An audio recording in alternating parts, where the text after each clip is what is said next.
Okay,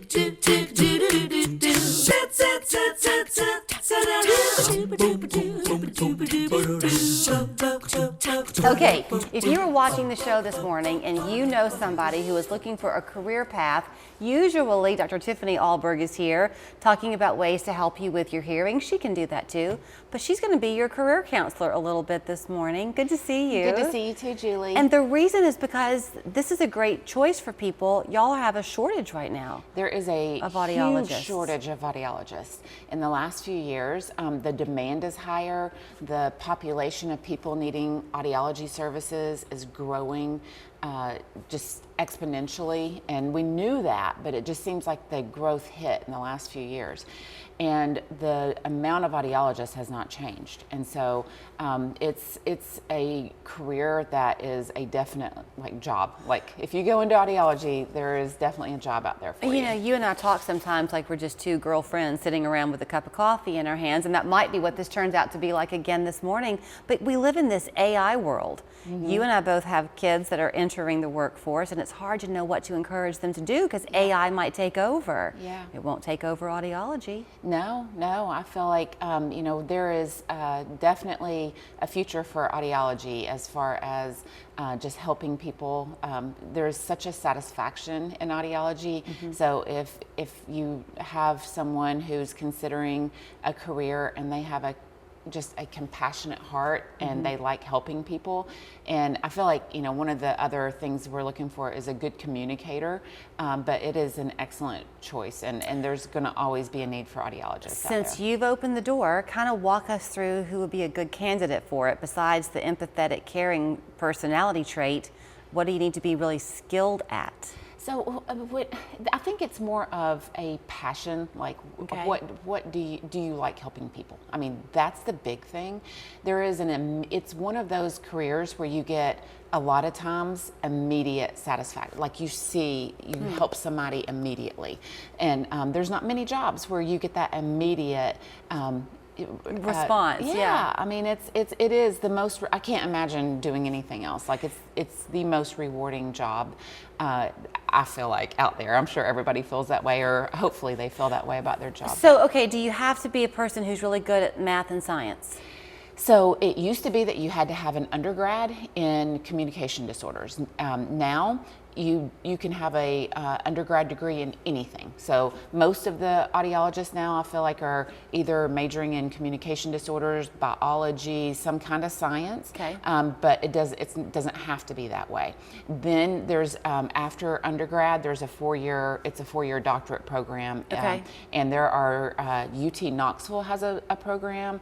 ETSU has a program in Tennessee, Vanderbilt has a program, and Memphis has a program. So, the job market has changed so much, and you hear college graduates who say, I have this degree, but now I don't know what to do with it because the market hasn't been hiring lately, and that kind of thing. Mm-hmm. So if time has lapsed, maybe you got your degree 2 years ago, but you're not really happy with it. Mm-hmm. Is it too late to apply? I don't think so. I mean, I think that I was talking to another audiologist a couple of weeks ago, and she had a friend that had majored in journalism and or history. It was one of those kind of off the wall degrees that didn't have anything to do with audiology. That's what I'm saying. I'm a journalism major. No, it had nothing to do with audiology or science.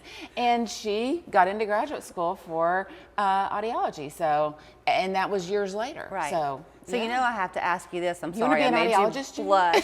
Well, I don't think I would have the math and science skills, but you're looking for help too, aren't you? Yeah, we need an audiologist. We have an audiologist in our practice that is retiring. Love you, Linda. We will miss her very much, and we're trying to replace that position, and we have been looking for months, and there's just a shortage of audiologists out there. I enjoy, because Tiffany's here, once a month talking with us, and I can just tell sometimes when we'll have our conversations, it's almost like I can see you picturing in your mind some of your patients with the topics you focus on. They don't really leave you because you see them frequently. Yes. Once you've helped them. Yes. So you keep that connection. It's like, I feel like a lot of our patients are like family. Yeah. I mean, someone asked me the other day, have I been with you the longest? I think she had been my patient for over 20 years. And it's, and I have a little kid, and he's all grown now, but he became my patient when he was 4. And so you see these people their whole life. And it is a really, they become family. Okay, so if you're looking to do the pursuing this, maybe you're currently in college and you're thinking, okay, this could be for me, or wherever you fit in the equation. You apply to these graduate programs kind of now, right? If you're looking to apply. And if you have questions, give me a call. Really? I have students who come in and they shadow me occasionally, and we kind of show them what audiology is to see if it's something that they might be interested in. I'm happy to talk to anyone who may have an interest in audiology. And think about the impact of that. The numbers you haven't shared, I think, on the air. You said there are how many nationwide? 13,800 audiologists nationwide and 430 in Tennessee. That is it. Where are most of them?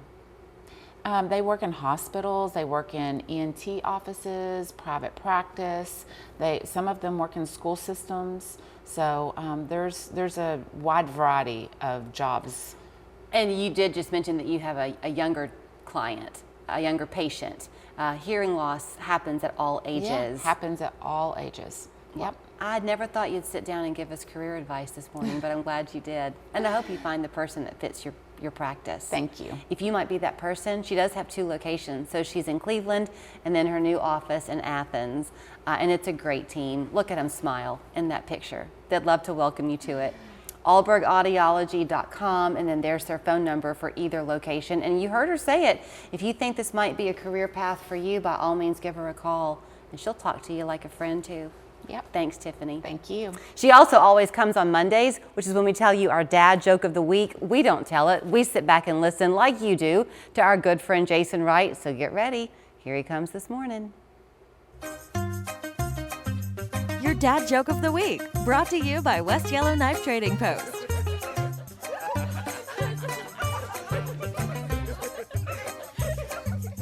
Hi there and welcome to this week's Dad Joke of the Week. Do you think a kangaroo can jump higher than the Empire State Building? Well, sure it can. The Empire State Building can't jump. What goes woof woof, tick tick? My new watchdog. Thank you. Jason, come on, that was bad, really bad. Anyway, for something good though, come to West Yellow Knife in Dalton. You better get it when you see it at the knife.